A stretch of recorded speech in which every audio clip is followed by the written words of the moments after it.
Carlos Usatama y Juan Carlos Amado. A continuación les vamos a hablar sobre el plebiscito y el referendo. Diego, cuéntanos qué es el referendo. Compañeros, ¿cómo están? En esta ocasión voy a hablarles acerca del referendo. El referendo es la convocatoria que se hace al pueblo, esto con el fin de que se apruebe o rechace un proyecto de norma jurídica, que se derogue o no una norma vigente. Esto puede ser nacional, regional, departamental, distrital, municipal o local. El artículo número 3 de la Ley Estatutaria 134 de 1994 nos dice que se establece que el referendo es la convocatoria que se hace al pueblo para que se apruebe, rechace un proyecto de norma jurídica, derogue o no, o una norma vigente, que esté o no vigente. También nos indica que cualquier ciudadano, organización social, partido o movimiento político puede solicitar a la registraduría ser inscrito como promotor del referendo. La registraduría tiene un plazo de 8 días para verificar si su petición cumple o no los requisitos. Una vez inscrito, la registraduría entregará al promotor o promotores del referendo un formulario para la recolección de apoyos, en el que se deberá aparecer indicado el número de firmas que es necesario para inscribir la iniciativa y un resumen del contenido de la propuesta para que cualquier interesado pueda leerla antes de manifestar su apoyo con su firma. Una vez entregados los formularios, la recolección de apoyos, los promotores del referendo contarán con 6 meses para recolectar las firmas de apoyo, plazo que puede ser prorrogado en caso de fuerza mayor o caso de fortuito. Hasta por 3 meses se puede demorar este plazo. En la forma y en el tiempo que se señale y se ha señalado por el Consejo Nacional Electoral. El referendo constitucional debe tener un número de apoyos equivalente al 5% del censo electoral. El referendo que busca derogar una ley debe obtener un número de apoyos equivalente al 10% del censo electoral. Los referendos que se refieren a normas del ámbito territorial deben tener el respaldo del 10% del censo electoral de la respectiva circunscripción.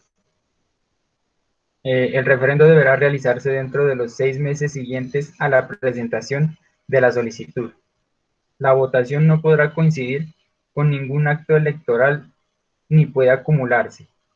La votación por más de tres referencias o referendos a la misma fecha. En la tarjeta electoral que deberá diseñar el registrador deberá contener con claridad la información necesaria para que los ciudadanos manifiesten libremente su opinión. La Corte Constitucional o Tribunal Contencioso Administrativo correspondiente deberá revisar previamente la constitucionalidad del texto sometido a referendo. El referendo será aprobado si la opción del sí obtiene la mitad más uno de los votantes y siempre y cuando la votación participe al menos la cuarta parte de los ciudadanos que componen el censo electoral. Muchas gracias, Diego. Ahora, Camilo, cuéntanos qué es el plebiscito. Hola Cristina, buenas noches compañeros.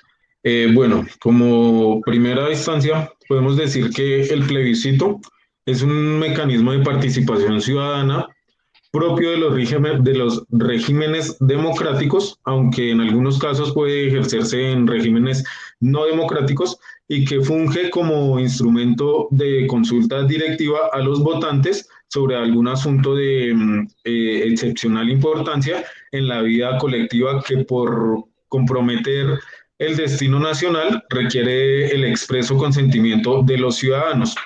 En Colombia, en el artículo 7 de la Ley Estatutaria 134 de 1994, el plebiscito es el pronunciamiento del pueblo convocado por el presidente de la República, mediante el cual se apoya o se rechaza de una manera determinada una decisión del Ejecutivo. si la convocatoria que hace el presidente es con la firma de todos los ministros, e inmediatamente informar al Congreso sobre su intención y las razones para hacerlo y la fecha en la que se llevará a cabo la votación. Si un mes después de recibir la información del presidente, ninguna de las cámaras, por mayoría de asistentes, lo ha rechazado, el plebiscito podrá ser convocado. La Corte Constitucional se pronunciará por la constitucionalidad del plebiscito, pero solo por vicios de procedimiento en su convocatoria. El plebiscito, un claro ejemplo del plebiscito, fue el que fue votado el 2 de octubre del año 2016, en el cual se buscaba que los colombianos expresaran si apoyaban el acuerdo de paz firmado entre el gobierno y las FARC para poner fin al conflicto y buscar una paz estable y duradera. ¿Cuántos votos son necesarios para el plebiscito? Para que el plebiscito sea aprobado por la ciudadanía. La ley estatutaria de 1806 del 24 de agosto del 2016 es la ley que regula el plebiscito especial sobre el acuerdo de paz. Esta establece que será aprobado si la votación por el sí obtiene una cantidad de votos que sea mayor al 13% del censo electoral vigente y que además supere en votos a el no. En septiembre del 2016, tras varios años de negociación, el gobierno de Juan Manuel Santos y las FARC, las Fuerzas Armadas Revolucionarias de Colombia, firmaron acuerdos de paz. Con esta firma se dio inicio al proceso de desarme y desmovilización de las guerrillas más antiguas del continente americano, que fueron fundadas cerca de 1964. La refrendación popular de los acuerdos vía plebiscito, programada para unas semanas después, estaba prevista como el primer paso del cronograma de implementación. Pero Colombia y el mundo se sorprendieron cuando el 2 de octubre el no superó a el sí por un estrecho margen de menos de un punto porcentual, dejando a los acuerdos de paz en vilo. La victoria del no en el plebiscito fue un punto de quiebre. Entonces, si analizamos los pormenores del proceso de paz colombiano durante el 2016, con énfasis en el antes y el después del plebiscito, podemos concluir que la victoria del no fue apretada, porque pues prácticamente superó al sí por apenas un 0,43% del total de los votos, con un 62% de abstencionismo.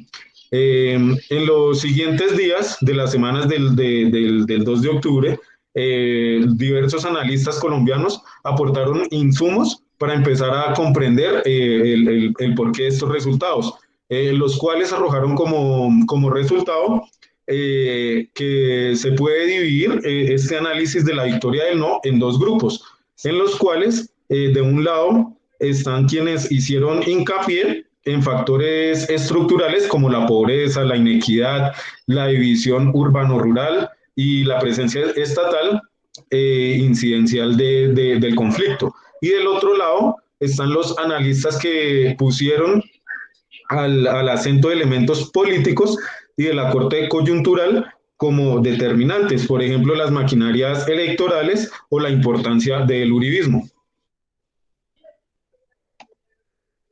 Muchas gracias, Camilo. Bueno, entonces ahora Juan Carlos, quisiera saber, después de lo que nos dijo Camilo y Diego, el referendo y el plebiscito, ¿qué conclusiones sacas tú? Gracias, compañera. Pues, bueno, las diferencias que hay entre un plebiscito y un referendo. Como ya hablábamos mencionado en el artículo 3 de la Ley Estatutaria 134 de 1994, se establece que el referendo es la convocatoria que se hace al pueblo para que apruebe o rechace un proyecto de nómina jurídica o derogue o no una norma vigente. En el artículo 7 de la misma ley se dispone: el plebiscito es el pronunciamiento del pueblo convocado por el presidente de la República mediante el cual apoya o rechaza una determinada decisión del Ejecutivo, del Poder Ejecutivo. Ambos son mecanismos de participación democrática de la ciudadanía, concebidos en el ordenamiento jurídico colombiano, pero tienen finalidades diferentes. Adicionalmente, en el inciso 2 del artículo 3 de la Ley Estatutaria 1757 de 2015 se establece que son de origen popular la iniciativa popular legislativa y normativa ante las corporaciones públicas, el cabildo abierto y la revocatoria del mandato. Es de origen en autoridad pública el plebiscito, que es de lo que estamos hablando, y pueden tener origen en autoridad pública o popular el referendo y la consulta popular. Así, mientras los referendos pueden tener iniciativa de autoridad pública o ciudadana, el plebiscito solo puede ser convocado por el presidente de la República. Y ahí la gran diferencia. También podemos decir que en la historia del país solo se ha llevado a cabo un plebiscito, uno solo, que como anteriormente nos comentaba nuestro compañero Juan Camilo, ¿sí? Este fue celebrado el primer domingo del mes de diciembre de 1957 y convocado por la Junta Militar de Gobierno de la República de Colombia, quienes ejercían la presidencia de la República para la época. A través del Derecho Legislativo 0247 del 4 de octubre de 1957, aunque se le denominó plebiscito, lo que se aprobó fue en realidad una reforma constitucional, lo cual es propio de un referendo. Pero para ese entonces fue convocado para un plebiscito. Pero si miramos la norma y la ley, podemos decir que eso fue un referendo. Bueno, los referendos en Colombia, históricamente, ¿no? Hablamos que este mecanismo fue reglamentado y definido a través de la Ley 134 de 1994, en su artículo 3, y la convocatoria se hace al pueblo para que apruebe o rechace un proyecto de norma jurídica o derogue una norma ya vigente. Bueno, en la actualidad en Colombia cursan 3 referendos. El referendo reeleccionista, el referendo por el agua, en el cual se busca consagrar el carácter público del agua potable, y el referendo de cadena perpetua para violadores y abusadores de menores, que busca la reforma en este artículo, en este sentido del artículo 34 de la Constitución Política. Eso para mí tiene que ser efectiva porque no podemos más con esos malandros. Aquí el que la hace, como dice el presidente, el que la hace la paga, pero no veo acción. Bueno, la casualidad de que están adelantando otros referendos al mismo tiempo tiene un costo razonable para el país. Todo esto vale. Hacer las cosas cuesta plata también, ya que la realización de cada referendo por separado costará 137.780.694.431 billones de pesos. Eso es mucha plata. Pero es de suma importancia que se logre y que valga la pena esa inversión, porque estas leyes, si se hacen efectivas, nos pueden contribuir a mejorar el país, a mejorar nuestro país, que realmente en la justicia estamos muy mal, estamos muy bajos.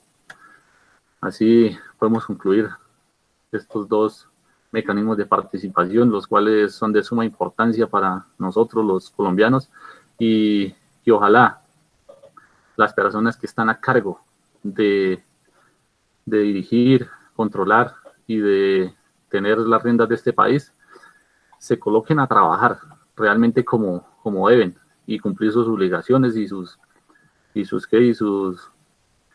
normas, así tal cual como lo dicta la Constitución Política. Y nosotros nos queda, pues, como colombianos, reclamar nuestros derechos. Nosotros no nos podemos quedar callados tampoco.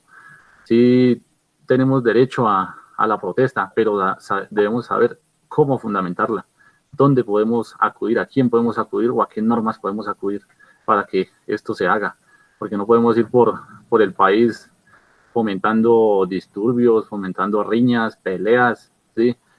Y dejando también, pues, muchas víctimas que la verdad es una pelea en vano, para lo cual tenemos las armas, y las armas más fuertes nos las da la Constitución Política, las cuales debemos usarlas.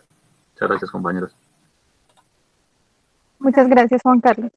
Bueno, y por último, encontré un ejemplo que dice: la decisión de Noruega de separarse de Suecia en 1905 fue tomada por un pueblo noruega en un referendo, el cual el 99.9% votó por la independencia, una poderosa expresión del orgullo nacional. Similarmente, Islandia sostuvo un referendo al separarse de Dinamarca. España adoptó una reforma democrática a finales de los años 70, que fue aprobada por el pueblo por medio de un referendo. Después de la muerte del dictador Franco, de igual manera, nuevas constituciones han sido creadas por medio de referendos en Dinamarca. Francia e Irlanda. La decisión de moverse a políticas multipartidistas ha sido posible a través de referendos en algunos países africanos, tales como Gabón y Malawi. En cada caso, ha sido importante para la legitimidad de la decisión que este paso hacia la independencia o hacia la democracia haya sido decidida por el pueblo y no por la élite política. Muchísimas gracias, compañeros.